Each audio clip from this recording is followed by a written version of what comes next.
अविनिया प्रोजेक्टमध्ये 55+ ॲम्युनिटीज आहेत, त्यामुळे बाकीच्या प्रोजेक्टच्या कम्पॅरेटिव्हली आम्ही हे चूज केलं.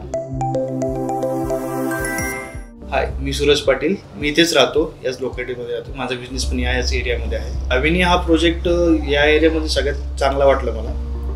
टिपी रोडला कनेक्टेड आहे, वेल कनेक्टिव्हिटी आहे, आसपास हॉस्पिटल्स आहेत, स्कूल्स जवळ 3-4. त्यामुळे हा प्रोजेक्ट आवडला आम्हाला. त्यातले फ्लॅट्स पण स्पेसेस आहेत, ॲम्युनिटीज भरपूर आहेत. मुलींच्या दृष्टीने घेतलं. मी राहायला इथेच आहे, माझा जन्म इथलाच आहे.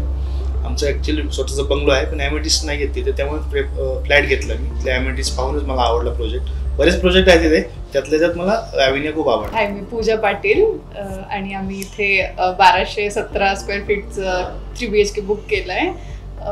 म्हणजे मुळात ह्यासाठी की आम्ही आत्ता डुप्लेक्स बंगलोमध्ये राहतोय आणि ते काही मला कम्फर्टेबल नाही आहे. म्हणजे माझं फार धावपळ होते, मग मला सलग असं घर हवं होतं आणि हा प्रोजेक्ट आवडला. सो आम्ही इथे आता घर स्विच करतोय. म्हणजे घर एकदम स्पेशियस वाटलं आम्हाला. सॅम्पल फ्लॅट सगळ्यांनाच फार आवडला आणि वास्तूनुसार माझ्या मिस्टरांचा वास्तूचाही थोडा स्टडी झालेला आहे, त्यामुळे त्यांच्या हिशोबाने सगळं व्यवस्थित होतं. ॲम्युनिटीज तर भरपूर आहे तिथे. म्हणजे मेन रिझन तेही आहे की मुलांसाठी पुन्हा घरी आई बाबा असतात, आई बाबांना वॉकिंग एरिया हवा आहे. माझा मुलगा एमनोरा स्कूलला आहे.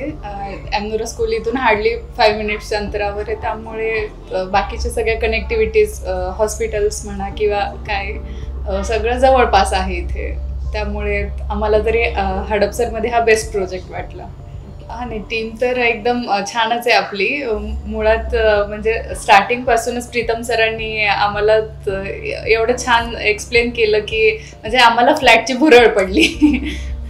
फ्लॅट घेऊ का नको, म्हणजे होतं थोडंसं 50-50 होतं की इतक्यातच हा प्रोजेक्ट फायनल करायचा की कसं, पण आवडलं सगळं आणि त्यामुळे केलं फायनल. अविनियाला खरंच थँकफुल आहोत की त्यांनी हा प्रोजेक्ट आणला आणि आम्ही वाट बघतोय की कधी हे 3 वर्ष संपतील आणि आम्हाला आमचं फ्लॅट हातात येईल.